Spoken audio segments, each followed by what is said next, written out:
Somewhere in the South Atlantic, after more than 4 months alone on an 8-foot raft, Poon Lim was still fighting to stay alive as the coast of Brazil lay just beyond the horizon.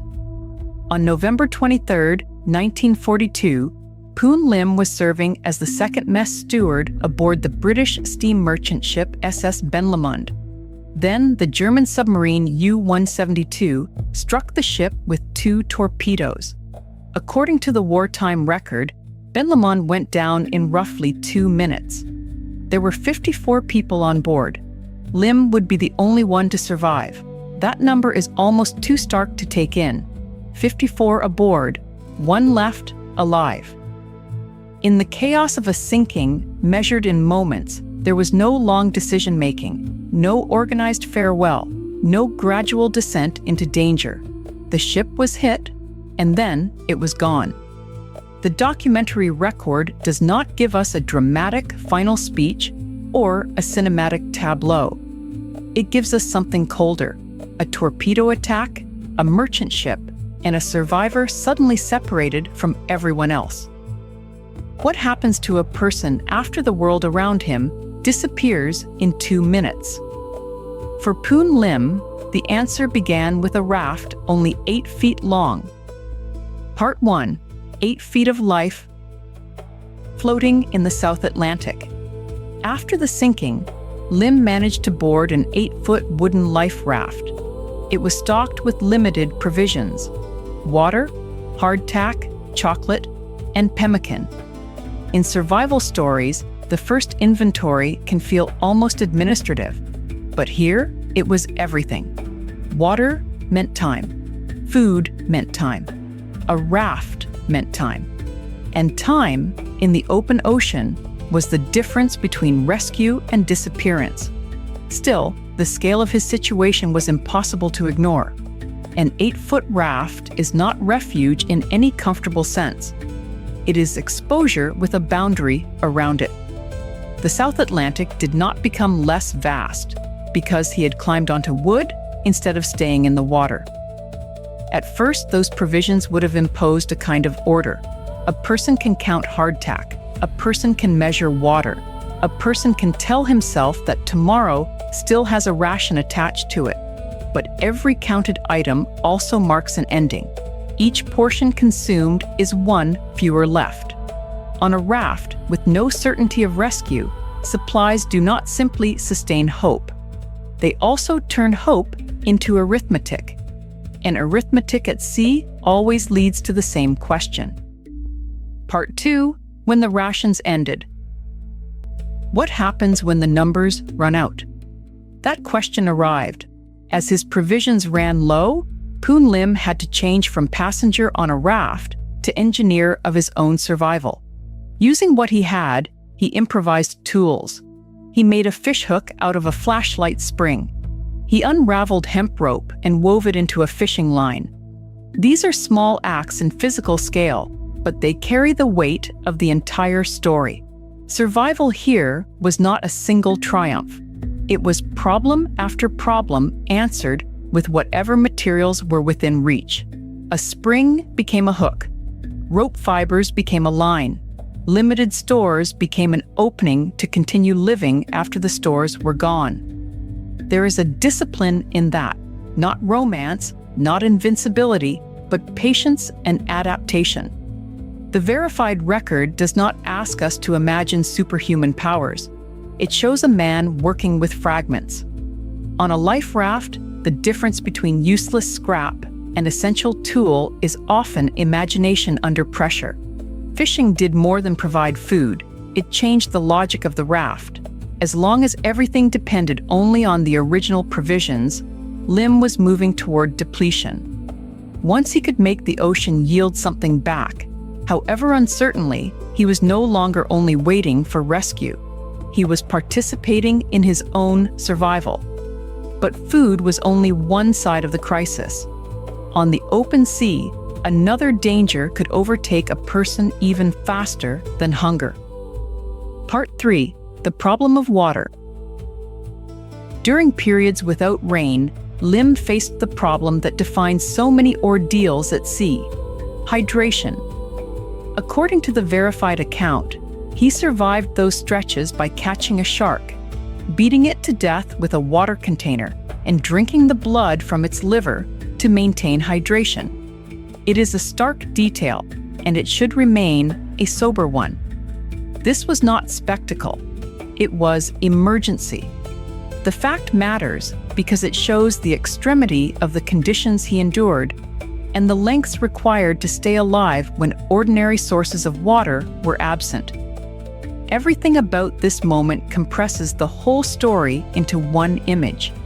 A man alone on a small raft, using the few objects available to him, turning a desperate encounter into another brief extension of life. The same water container that might represent preservation becomes a weapon. The threat becomes resource. Survival in the South Atlantic demanded that kind of reversal again and again. And yet, even those improvisations did not solve the largest uncertainty. They only postponed defeat. Lim could fish, he could adapt, he could endure dry spells. But none of that answered the question that would have haunted every day after November 23, 1942. Part 4, 4 months alone. Would anyone find him before the ocean carried him beyond saving? The verified timeline tells us that Poon Lim drifted for 133 days, more than 4 months alone on a life raft. The number is so large that it risks becoming abstract, but it was lived one day at a time. Every sunrise would have confirmed the same facts. The raft was still small, the ocean was still immense, and rescue was still uncertain. This is the middle of the ordeal. The part survival stories often compress because it resists tidy summary. Nothing was finished, nothing was guaranteed. To live through 133 days alone at sea is to survive not just danger, but repetition. Repeated exposure, repeated hunger, repeated thirst, repeated waiting. What makes the duration more extraordinary is not only that it happened, but that Lim remained capable of action within it. The improvised hook, the woven line, the ability to secure food, the ability to endure periods without rain, these were not one-time gestures. They were part of sustaining a human life in conditions where life should have been very easy to lose. And still, duration by itself is not rescue. A record can be set before a person dies. Endurance can continue right up to the edge of failure. Part 5, Brazil on the horizon. So after 133 days, how did this story finally turn away from the sea? It ended on April 5, 1943. On that day, 3 Brazilian fishermen rescued Poon Lim approximately 9 nautical miles off the coast of Pará, Brazil. After 133 days adrift, the open ocean finally gave way to other human beings, to a shoreline, to land. The distance matters. 9 nautical miles is close enough to suggest arrival, but not so close that survival was already secure. Even near land, he was still at sea. The story does not resolve with a dramatic self-landing or a last-moment collapse on the beach. It resolves because fishermen found him and brought the ordeal to an end. What happened next is one of the most striking parts of the record. Despite spending more than 4 months in the open ocean, Lim had lost only 20 pounds. Within 3 days of landing at Belém, he was able to walk. Those details do not erase what he went through. They underline how completely he had committed himself to staying alive. The body that emerged from the raft was battered by isolation and exposure, but it had not surrendered. A man who had been alone for 133 days was suddenly back among people. A survivor who had existed inside immediate needs, water, food, weather, endurance, was now part of a public story. Part 6, the record he hoped to keep. And that raised a final question. How would the world remember what had happened to him? The world did remember. Poon Lim was told that he held the official world record for the longest time, surviving alone on a life raft at sea. His response, reported by the New York Times in 1943, was simple: "I hope no one will ever have to break that record." It is the perfect final note because it refuses triumphalism. Records usually invite celebration. This one came from catastrophe.